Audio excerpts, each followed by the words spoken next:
Colosas, si es que vamos a estar en Colosenses.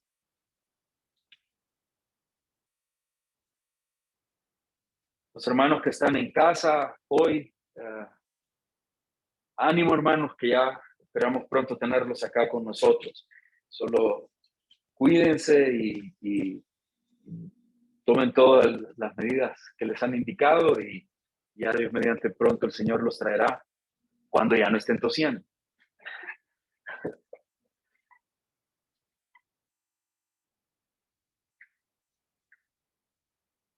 Nosotros creemos, hermanos, y yo le ruego y rogamos al Señor, junto con los pastores, que todos nosotros podamos tener la firme convicción que cuando la Biblia habla, Dios habla, que esta es la palabra de Dios, que esta es la palabra inspirada por Dios. Y nuestro deseo en la iglesia, además, es que donde Dios habla, es donde nosotros como pastores tenemos que hablar y los creyentes tenemos que hablar. Nuestro fundamento y nuestra base debe estar en lo que la palabra del Señor enseña. Cuando nos reunimos en este lugar y abrimos la Biblia, no queremos venir a exponer teorías, ideas, filosofías, pensamientos nuestros, creencias nuestras. Te puedo quitar esto, ¿verdad?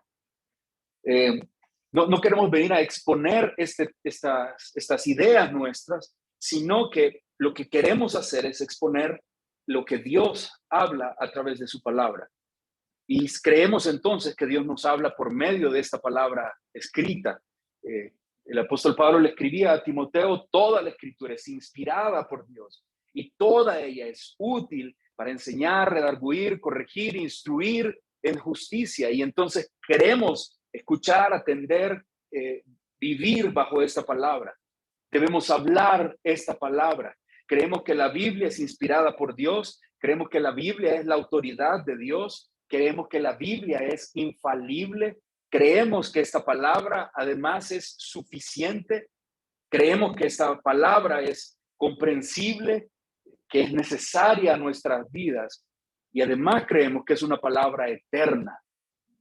Si todo esto es esta palabra, ¿qué mejor razón hay para estar reunidos y ocupar nuestro tiempo en ella? Ahora, creemos que esta Biblia, esta palabra de Dios, es un libro centrado en Cristo. Entre más recorremos la Escritura y estudiamos la Escritura, más nos damos cuenta que es un libro inspirado y que tiene como centro a Jesucristo, está centrado en Cristo. Aun cuando hay diferentes libros, creo que todos sabemos esto, no tengo que repetirlo, pero ahora estamos introduciendo un libro nuevo, pero la Biblia es una reunión, un conjunto de 66 libros, divididos en un Antiguo Testamento y un Nuevo Testamento. El Antiguo Testamento tiene 39 libros diferentes, escritos por autores diferentes, en épocas diferentes, en contextos diferentes. Sus autores eran personas totalmente diferentes, no eran todos religiosos, no eran todos con un mismo nivel de preparación, son todas personas diferentes, algunos con mucho tiempo de distancia escritos unos de otros. La mayor parte de los autores no se conocieron entre sí, nunca fueron escribiendo como yo. Cuando estaba pequeño yo recuerdo que pensaba que la Biblia había sido escrita como que aquí está ahora Moisés escribiendo y Moisés se quedó en Deuteronomio, así es que a ver, ¿quién sigue? Le entrego el lápiz al que continúe después para escribir Josué y que venga Jueces. Pero no es así, la mayor parte de autores ni se conocieron entre ellos. El Antiguo Testamento tiene 39 libros, el Nuevo Testamento tiene 27 libros y es la misma historia. Muchos de estos autores no se conocieron entre sí y entonces cuando tenemos la reunión de estos 66 libros, es espectacular lo que está ahí adentro, porque este libro, con 66 libros dentro de él, tiene una misma línea, un mismo tema. La centralidad de todo este es Jesús, es Cristo. Todo apunta hacia Él. Y es en verdad un privilegio el que nosotros tenemos, hermanos, de que el Señor se haya fijado en nosotros y nos haya apartado de la vida que llevábamos y de la manera en que vivíamos y nos haya traído a Él para poderle conocer. Cuando estábamos cantando ahora y luego el pastor Cristian hablaba, nos explicaba en la Santa Cena, y pensábamos en esto de que Cristo está ahí intercediendo por nosotros. Es interesante, pero la mayor parte de personas, cuando tienen esta imagen en su mente, Cristo está intercediendo por mí. Lo que imaginamos, porque somos ahora tan materialistas, que el Señor está allá al lado del Padre diciéndole, Señor, dale un carro. Señor, a los millonarios. Señor, dale, cámbiales esa carita, que se vuelvan guapos. Ayúdales a que mejoren un poco. Señor, sácalos de donde están. Pensamos que la intercesión tiene que ver con lo que nosotros queremos acá. Hermanos, el único propósito de Dios en nuestras vidas ahora es conformarnos a la imagen de Cristo. Es llevar a cada uno de nosotros por medio de su palabra. Para eso nos dejó la palabra. No para aprender a ser exitosos, superarnos, tener posiciones importantes. Eso es lo de menos cuando entendemos quién es Cristo. Lo que Él quiere hacernos y cuando intercede por nosotros tiene que ver con nuestra vida en Él, con perseverar en Él, con amarle a Él, con entenderle a Él. Esta intercesión del Señor por nosotros tiene que ver con que nosotros le adoremos, le reconozcamos como el Señor. No tiene que ver con lo material, tiene que ver con cosas más grandiosas que eso. La mejor intercesión, la mejor oración que nosotros podemos tener unos por otros es precisamente eso, que cada uno de nuestros hermanos pueda crecer a la imagen de Cristo. Y la carta que vamos a comenzar a estudiar a partir de esta mañana y los siguientes domingos, quiero que podamos enfocarla a esta verdad, a que es Cristo la razón. ¿De qué? De todo. Él es nuestra razón de vivir. Cristo es la razón de nuestro gozo. Cristo es la razón de nuestra gratitud. Cristo es la razón de nuestra alabanza. Cristo es la razón de nuestra esperanza. Cristo es la razón de nuestra seguridad. Cristo es la razón de nuestra fe. Cristo es la razón de nuestra satisfacción. Cristo es la razón de esta iglesia. Cristo es la razón de nuestro caminar. Cristo es la razón de nuestra crianza a nuestros hijos. Cristo es la razón de nuestro trabajo. Cristo es la razón de nuestra vida. Cristo es la razón de nuestra creación.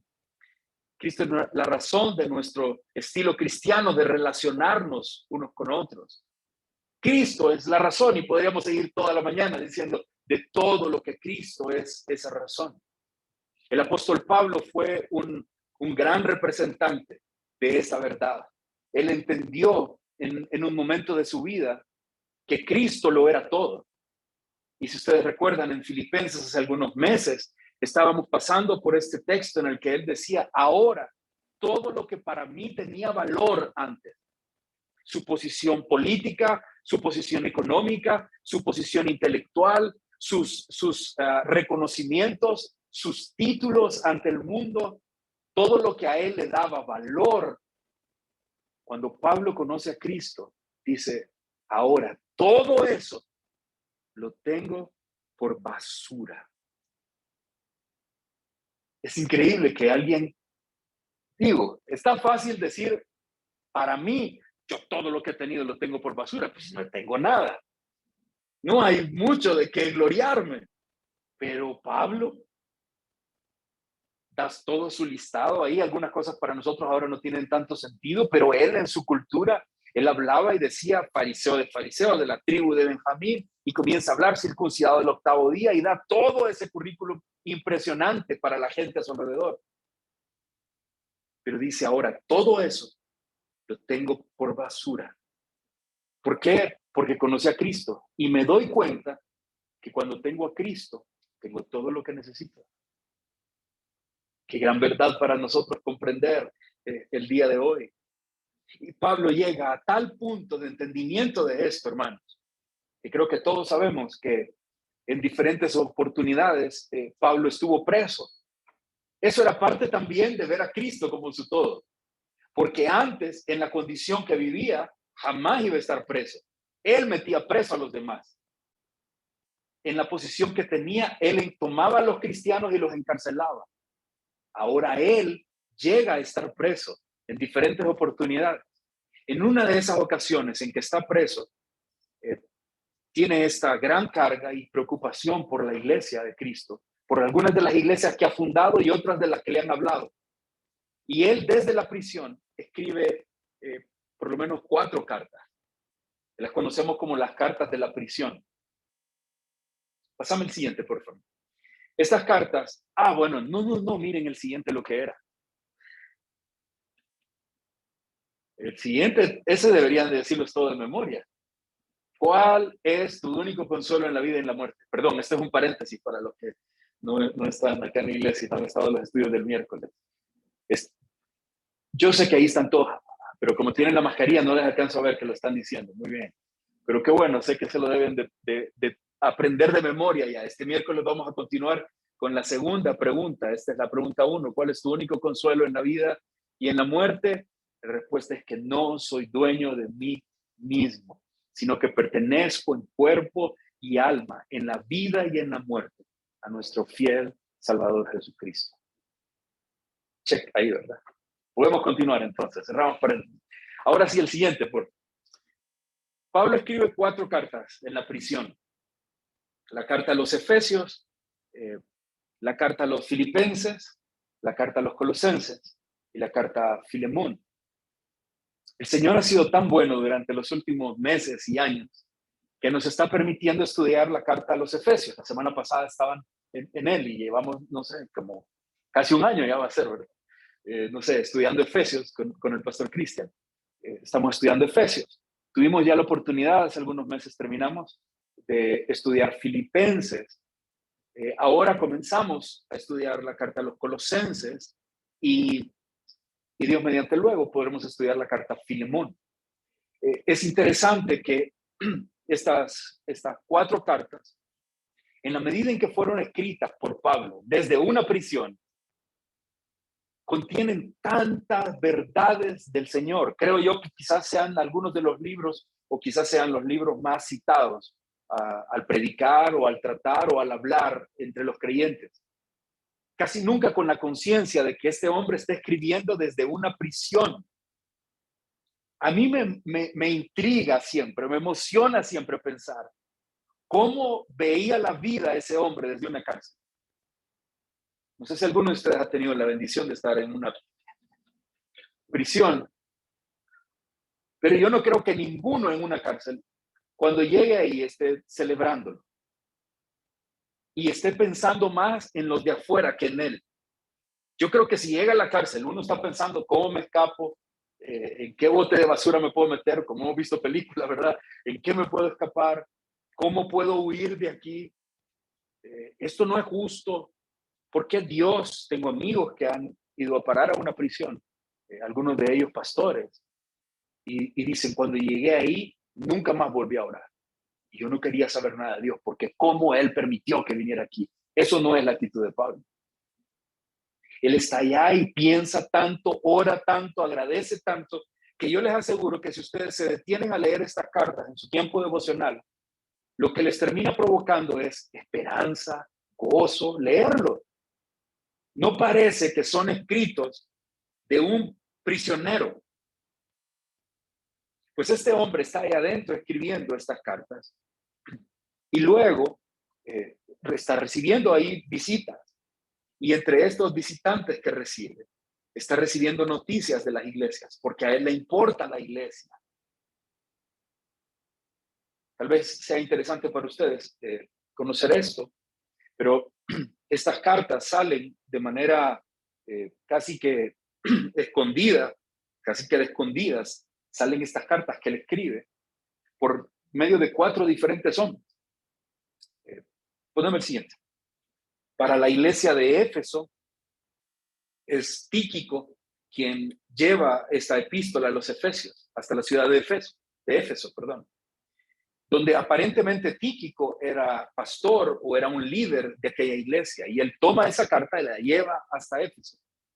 Luego, como lo estuvimos viendo en la carta a los Filipenses, Epafrodito recibe la carta a los filipenses. Aparentemente Epafrodito era el pastor de aquella iglesia, y Epafrodito recibe esta carta y la lleva hasta Filipos, a donde los hermanos que están allá, y les entrega esta carta del apóstol Pablo. A la iglesia de Colosas es Epafras quien lleva esta carta. Fíjense algo interesante, que lo vamos a ver en un momentito más, pero es interesante que Pablo nunca había conocido a la iglesia de Colosas. Supo de ellos por medio de Epafras, quien se había convertido aparentemente en el ministerio de Pablo. Cuando Pablo estuvo en Éfeso durante algún tiempo, ahí predicó el evangelio y Epafras conoció de Cristo, y luego Epafras llevó ese mismo evangelio que escuchó hasta la ciudad donde él vivía, que era Colosas, y comenzó ahí una iglesia. Luego llega donde Pablo a prisión y le cuenta cómo están yendo las cosas. Y Pablo escribe esta carta y la envía allá. Y la carta a Filemón, pues esta es llevada por Onésimo, que imagino algunos conocen la historia, y si no, pues la veremos ya más adelante, si Dios permite. Cada una de estas cartas, aunque son dirigidas a lugares específicos, bueno, 3 a lugares, a Éfeso, a Colosas, a Filipos, y la otra es una carta personal hacia Filemón, pero cada una de estas cartas tenía como un enfoque muy específico. La carta a los Efesios es una carta para la iglesia, hablando de la iglesia, enseñándoles cuál es su fundamento, cuál es su bendición. La carta a los Colosenses, que vamos a estudiar ahora, es una carta completamente enfocada en Cristo. Está ayudándoles a los hermanos de Colosas y a todos nosotros a ver a Cristo como el supremo, como el todo, como la razón de todo. Filipenses, como ya estudiamos, es una carta que enseña a la iglesia cómo andar mientras están acá en la tierra. Y creo que Filemón es la carta que muestra cómo debería ser nuestra vida cristiana. Una hermosa carta que Dios mediante podremos estudiar próximamente. Pero entonces ahora entraremos a esta carta hermosa de Pablo a los Colosenses. ¿Cuál es la gran idea de esta carta a los Colosenses? Es una carta con 95 versículos. Ya los aprendemos de memoria, ¿verdad? En todo el tiempo que lo estudiamos. Solo son 95 versículos que están organizados en 4 capítulos. Y la epístola a los Colosenses es uno de los libros más centrados en Cristo de toda la Biblia. Qué privilegio poder estudiarlo durante este tiempo. Enfatiza la supremacía de Cristo y su persona, enfatiza la suficiencia de Cristo en su muerte y su resurrección. Eso es suficiente para todos nosotros. Todo lo que un creyente necesita está ahí en Cristo. Colosenses se puede dividir en 2 secciones, el capítulo 1 y el capítulo 2, donde aprendemos acerca de la supremacía y la suficiencia de Cristo. Y luego el capítulo 3 y el capítulo 4 aprendemos algunas instrucciones para nuestra vida cristiana. ¿Cómo debe vivir el que ha comprendido que Cristo es el todo? Eso es lo que nos va a enseñar. Alguna información general, porque ahora estamos solo introduciendo esta carta. Entonces, para que tengan más o menos un panorama de esto, una información general acerca de su contenido, podríamos decir que es una carta que anima a los creyentes. La mayor parte de estos creyentes eran muy nuevos en la fe, gente que tenía poco tiempo de haber conocido a Cristo. En su mayoría son gentiles estos, y está enseñándoles a ellos a continuar en Cristo, a mantener su mirada en Cristo. Les advierte además contra algunas falsas enseñanzas o algunos engaños que están hablándoles y que está confundiendo a algunos de estos hermanos. De ahí también creo que sale el por qué es tan importante para nosotros estudiar esta carta, porque como iremos estudiando durante estos días, se darán cuenta cómo nosotros también estamos influenciados por corrientes y pensamientos seculares, diabólicos algunos, sectarios, que están haciéndonos pensar que Cristo no es suficiente. Y eso no debe ser así, hermanos. Acerca de su autor y la fecha de escritura, pues lo sabemos, es el apóstol Pablo. Aunque él comienza describiendo que está junto con Timoteo, eso no está expresando que Timoteo también escribió, sino que Timoteo le acompaña mientras él está en la prisión para ese momento. Y la carta, su fecha probable es entre el año 61 y 62 después de Cristo. ¿A quién le está escribiendo esta carta? El destinatario o los destinatarios de esta carta, pues son creyentes en Colosas. La carta es escrita a una iglesia. Entonces la carta se le escribe a creyentes. La mayor parte de ellos son gentiles. Ustedes saben esta diferencia, habían judíos y quienes no eran judíos eran gentiles. Normalmente los judíos rechazaban a todos los gentiles. No permitían que en su religión viniera alguien externo. Era una religión nacional. Eran ellos judíos por nacimiento. Y entonces ellos decían, nadie más va a entrar. Y hay un conflicto cuando el apóstol Pablo llega a ellos como judío y les dice, el Señor me ha llamado a mí, pero para traer el evangelio también a los gentiles. Y la primera reacción de ellos es, no, es nuestro y nosotros no compartimos con nadie, pero el Señor tenía un plan. Y es que por su misericordia, todos nosotros como gentiles somos alcanzados también con el evangelio. Y Cristo provee esta verdad. Y acá es interesante que el apóstol Pablo está escribiendo esta carta para este grupo de creyentes que están ahí en Colosas. Colosas, hermano, era una ciudad, había sido una ciudad muy importante, una ciudad con mucho dinero, una ciudad con muchos privilegios. Era una ciudad que se utilizaba para transitar ahí el comercio y entonces le iba muy bien económicamente, pero un tiempo antes, algunos años antes de que esta carta sea escrita, esta ciudad comienza a venir en decadencia, porque las rutas se las llevan por otro lado. También rompieron el fondo del milenio allá y empezaron a llevar las rutas como para China también. Empezó a irse diferente el camino y esto trajo algunas dificultades y la ciudad comenzó a decrecer. Y habían otras dos ciudades cerca. Una era la Odisea, que también es seguro un nombre que nos suena, y otra ciudad se llamaba Hierápolis. Y estas dos ciudades comenzaron a crecer en popularidad, en fama, en comercio, y Colosas comenzó a decrecer. Pero algo interesante es que la iglesia, o al menos lo más fuerte de la iglesia, estaba en Colosas. Por eso Pablo les escribe la carta a ellos, porque ahí era donde probablemente estaba el mayor grupo de creyentes, y entonces comienza a escribirles a ellos, y luego pide durante la carta que la carta, después de ser leída en Colosas, la haga llegar a los hermanos de la Odisea, para que ellos también puedan estar al tanto de eso. La población era mayormente gentil, aunque sí había algún grupo de judíos. Y cuando comenzó la iglesia, como les decía, comenzó de manera diferente a muchas de las otras iglesias que vemos en la Escritura, porque allá normalmente llegaba Pablo, predicaba Pablo por algunas semanas, reunía gente y ahí comenzaba a funcionar la iglesia.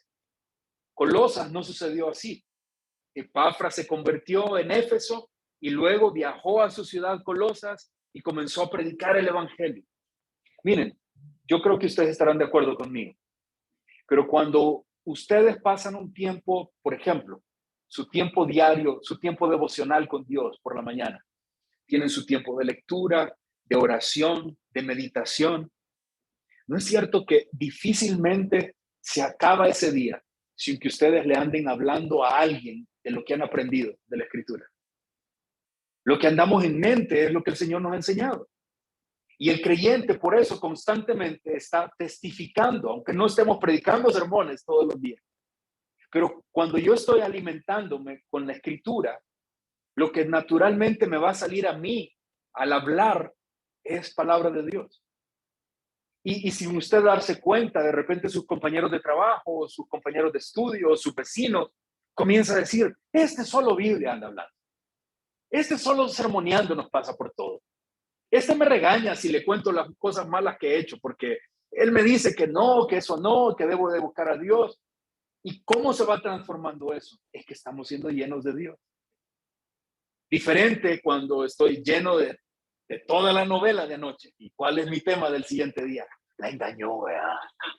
qué sinvergüenza ese hombre, si tan linda que era, y cómo la pudo engañar. Y allá vamos con lo que estamos llenos.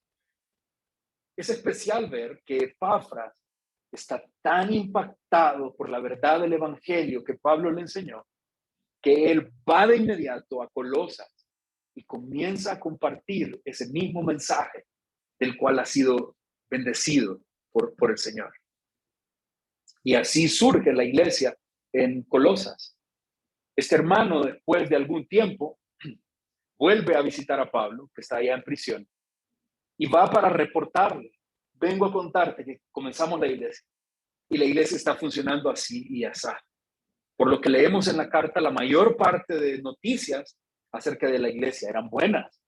La iglesia está yendo bien, están aprendiendo, están mostrando amor, están siendo generosos. La iglesia está avanzando. Pablo les escribe ahí en el capítulo 1 mucho de esto. Miren, tienen ahí su Biblia abierta, el capítulo 1 y versículo número 3. Vean los reportes que Pablo ha recibido de los hermanos en Colosas. Les dice: siempre orando por vosotros. Capítulo 1 y versículo 3. Damos gracias a Dios, Padre de nuestro Señor Jesucristo. Y escuchen, habiendo oído ¿de qué? De vuestra fe en Cristo Jesús y del amor que tenéis a todos los santos. Esto es, Epafras llegó y le dijo a Pablo: qué bien está la iglesia, hermano. Esa gente es tan amorosa, han recibido tan bien el mensaje. Y un producto natural de recibir el mensaje es que actuamos. El evangelio, hermanos, nunca llega, el verdadero evangelio no llega a mi cabeza, se mete por mis oídos y se queda grabado solo en el cerebro. El evangelio, cuando entra por mi cabeza, entra por mis oídos, queda en mi cabeza y se mueve a dar fruto. Hay una evidencia de ese amor. Hay un fruto de amor, hay un fruto de testimonio, hay un fruto de evidenciar a Cristo como el todo en nuestras vidas. Y eso es lo que está llegando a reportar. Sin embargo, no todas las noticias son buenas. Epafras también le hace saber a Pablo que hay un problema y un peligro. La iglesia está está cayendo en un tipo de sincretismo religioso.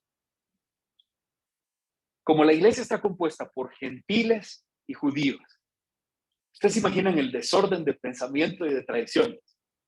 Los judíos, con todos sus rituales y sus tradiciones, están llegando a la iglesia y diciendo: no, pero tenemos que tener el día de reposo.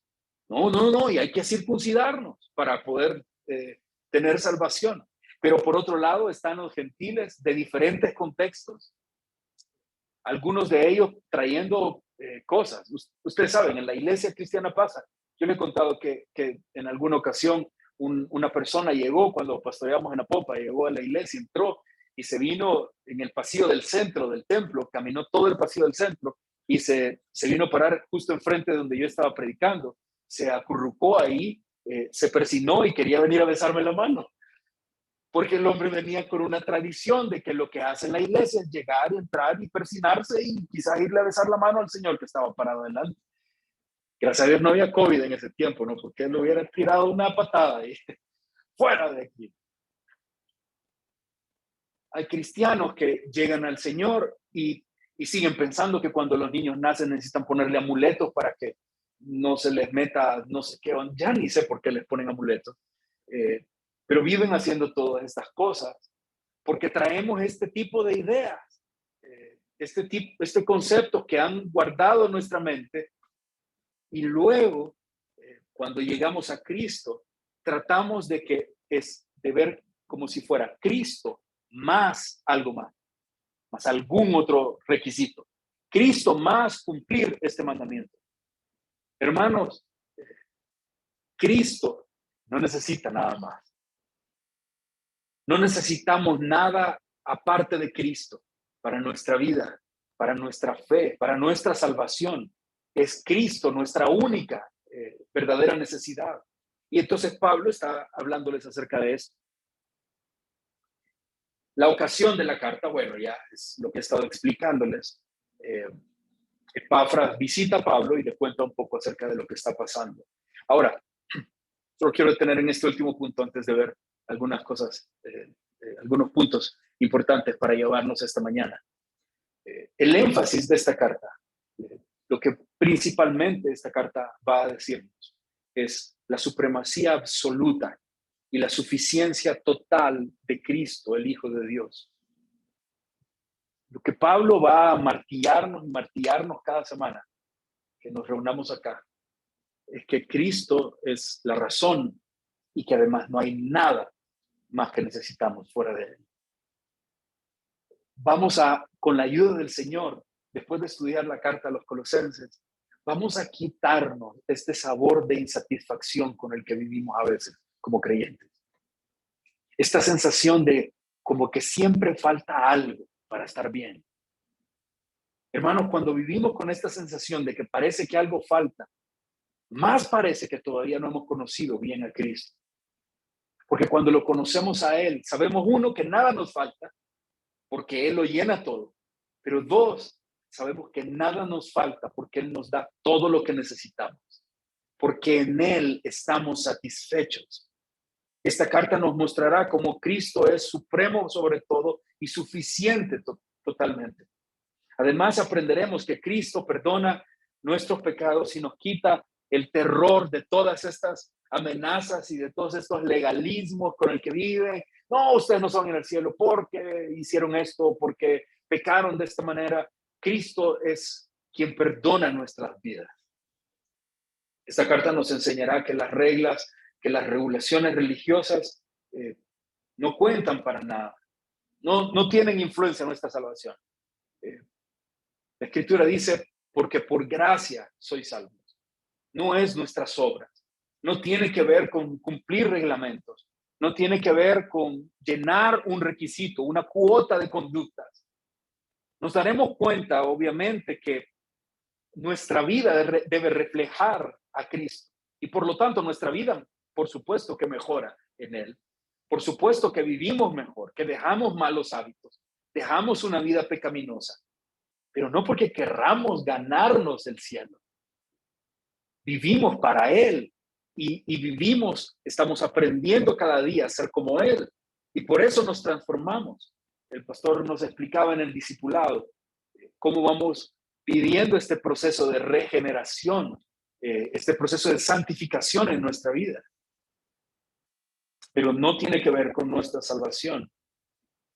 Y también creo que podríamos decir que uno de los énfasis de esta carta es que cuando vivimos a la semejanza de Cristo, esto afecta todas las relaciones en nosotros. Los últimos capítulos de esta carta, el capítulo 3 y el capítulo 4, están enfocados en eso exactamente, en mostrarnos una nueva vida, en mostrarnos la vida que los creyentes llevan, porque Cristo afecta todas esas cosas en nosotros. Así que lo que el Señor quería que Pablo enseñara por medio de la carta a los Colosenses es que podemos estar en medio de falsas enseñanzas, podemos enfrentar dificultades, pero nosotros debemos de ver a Cristo como el todo suficiente en nuestras vidas. El término clave quizá en esta carta podríamos decir que es en primer lugar. Colosenses declara eso, que Cristo debe tener la supremacía en todas las cosas. En la creación o en la redención es Cristo el primero. Y esto es lo que nosotros seremos bendecidos para aprender. Ahora, ¿por qué será importante estudiar para nosotros esta carta? ¿Por qué este mensaje es tan importante y necesario para nosotros? ¿Por qué necesitamos recordar la centralidad de Cristo en nuestras vidas? Tal vez ahora no lo entiendan bien, yo les animo a que lean esta carta a los Colosenses durante estos días. Solo son 4 capítulos, pueden leer un capítulo cada día durante estas semanas y estoy seguro que van a disfrutar más el estudio si están relacionados y están familiarizados con la carta. Pero en la medida en que vamos leyendo esta carta, se darán cuenta que no somos tan diferentes de la ciudad de Colosas en aquel tiempo. No nos vemos tan diferentes. En una medida parece que también en nuestra sociedad se ha perdido el enfoque en Cristo como lo principal. Se nos hace fácil sentirnos impresionado por personas. Esta semana que estaba allá en Honduras fue no las elecciones, sino que la toma de posesión de la nueva presidenta de Honduras. Y yo no, o sea, yo estoy viendo otra vez esas imágenes que he visto aquí en mi país, que hemos visto en Estados Unidos y en otros países cuando gana algún presidente, hermanos, y es tan doloroso y deprimente ver a las personas enloquecerse por un político que, si lo hablamos claro, no pudo haber llegado a esa posición si no es porque es un tremendo mentiroso. Porque para llegar a esa posición hay que ser un mentiroso y sinvergüenza, para decir un montón de mentiras que la gente tan necesitada, tan vacía de algo, les creen. Allá había una locura en las calles, la gente en las calles celebrando y gritando que ya llegó. Allá era una salvadora que tienen, porque una señora ganó la presidencia y estaban celebrando que ahora sí, que ahora vino casi que nuestra Mesías. Y yo decía, pobrecita, un par de meses ya van a estar llorando. No porque ella sea buena o mala, yo no entiendo nada menos de la política de allá. Pero es que siempre van a decepcionarnos las personas. Pero la gente está tan vacía de Dios que con cualquier cosa se aloca. Que aparece un artista y la gente... ¿Vieron a esa gente gritar cuando ven a un chuco ahí que ni se baña, peludo, y están ahí como locos? La gente se aloca por un nuevo entendimiento. Tenemos amigos que conocimos en el Señor y en la palabra, que comenzaron a conocer cosas culturales, una cultura judía, y terminaron dejando a Cristo porque ahora son judíos, o porque dejan a Cristo por cualquier filosofía loca que se encuentra. Miren nada más lo que experimentan muchos de nuestros jóvenes. Cuando nuestros jóvenes salen de la cobertura de los hogares y comienzan a sentirse más libres y comienzan a llegar fuera de los colegios ya tienen más libertad.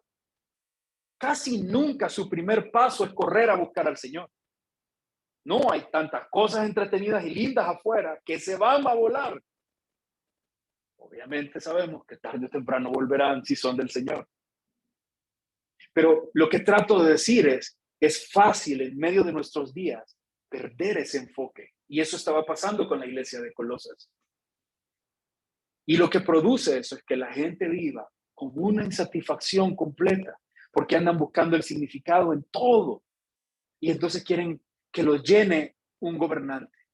Y no puede. Y se van a buscar el dinero. Un amigo que hace algunos años tuve la oportunidad bueno, estábamos juntos y luego casarlo. Y de repente consiguió un trabajo que hizo tanto dinero y le va tan bien. Y solo veo que anda por todos lados del mundo en todo momento, por su trabajo, pero además gozando y va muy bien. Pero luego cuando ya se habla directamente, digo, este debería ser, en mi entender, ¿verdad? Este debería ser el hombre más feliz del mundo. Se acaba de estar allá en la nieve y después se va a la mejor playa y después se va a subir a no sé qué edificio más grande del mundo y después anda en no sé dónde. Y digo, al hablar con él debe ser un rebose de alegría. Y hablamos y llora. Porque me dicen, no tengo a nadie con quien poder hablar. Soy vacío. Porque se busca en otras cosas lo que solo Cristo nos puede dar. Hermanos, no sé si ustedes esta mañana al llegar a la iglesia se sentaron aquí y le dijeron al Señor, gracias por permitirme estar aquí. No porque sea esta iglesia. En Cristo, con Cristo, nos da todo. Nos da todo lo que necesitamos. Tenemos garantía, seguridad, tenemos todo en Él. Y por eso esta carta es tan importante para nosotros, porque nos va a ayudar a enfocarnos o a mantenernos enfocados en Cristo como el todo de nuestras vidas. El capítulo 1 de la carta, versículo 1 y versículo 2, eso vamos a ver la próxima semana, si Dios nos permite. Escribe a los santos y fieles hermanos en Cristo que están en Colosas. Esta carta nos enseña, y a mí me emociona pensar en esto, nos enseña acerca de la iglesia. Nos muestra cómo la iglesia no es una organización, no es un grupo de personas, una cosa aparte, sino que son personas reales, es gente, es una entidad viva, son hombres y mujeres. Comienza hablándonos de la iglesia y del valor que tiene la iglesia, de cómo en medio de nuestra comunidad, hermanos, todos deberíamos de vivir en pleno gozo, en plena gratitud, cómo dentro de la iglesia no cabe la división, la queja, las luchas, las envidias, las críticas, porque somos un solo cuerpo. Me encanta de esta carta la manera en que recalca que Cristo es la cabeza. Si miran ustedes conmigo capítulo 1 y versículo 17, vean solo las palabras que utiliza este hombre para referirse a nuestro Señor Jesucristo. Dice, y Él es antes de todas las cosas. Y todas las cosas, ¿en Él qué? En Él subsisten. No está hablando de las cosas de la iglesia o de algunos, habla de todas las cosas. Dice, todo en Él subsiste, pero miren el 18. Y Él es la cabeza del cuerpo, que es la iglesia. El que es el principio, el primogénito de entre los muertos, para que en todo tenga la preeminencia. Esta carta destruye cualquier idea o argumento de lo que pueden decir que Jesucristo era solo un gran maestro. Sí, Jesucristo era un gran hombre, un gran maestro, pero no Dios. Este versículo dice todo lo contrario. Jesucristo no solo era un grande entre muchos otros. Jesucristo no es comparable a Moisés, no es comparable a Abraham, no es comparable a ningún personaje que pueda vivir ahora en la historia. Cristo es la cabeza del cuerpo. Él es el todo, el primogénito de todas las cosas. La iglesia y los creyentes, nuestra razón es vivir como Él, como cabeza. Es que Él gobierna y dirige nuestras vidas. Esto lo repite la Biblia, Efesios capítulo 1 y versículo 22, solo se los leo. Dice, sometió todas las cosas bajo sus pies y lo dio por cabeza sobre todas las cosas a la iglesia. Además, Cristo es el primero, como lo menciona ahí. Cuando habla del primero, es el principio a lo que se está refiriendo. Es que es el primero en el tiempo, el que ya estaba ahí, el que siempre estuvo. ¿Quién más puede hacer eso? Colosenses nos va a llevar a ver a Cristo de esta manera. Y si ven conmigo, capítulo 12, versículo 10, hermanos. Quiero darle algunos versículos así como pincelazos de esta carta. Miren el capítulo 2 versículo 10. Bueno, desde el 9. Dice, porque en Él habita corporalmente toda la plenitud de la deidad. Pero vean el 10. Y vosotros estáis, ¿qué?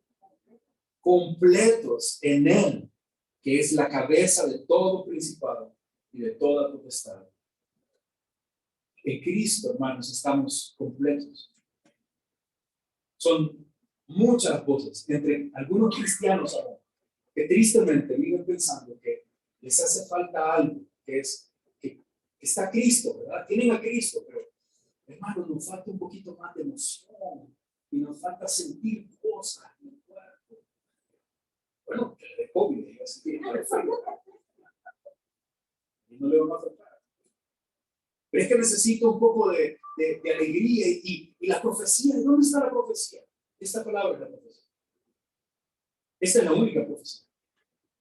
Pero es que necesitamos, no sé, no tenemos alguna imagen que ver, alguien a quien pedirle como imagen. No, es Cristo y ya, nada más es Cristo lo que necesitamos. Esa es nuestra verdadera y única necesidad. Nada ni nadie puede darnos lo que Él nos da. No podemos recibir lo que recibimos de Cristo de ningún hombre, de ninguna fuerza, de ninguna energía.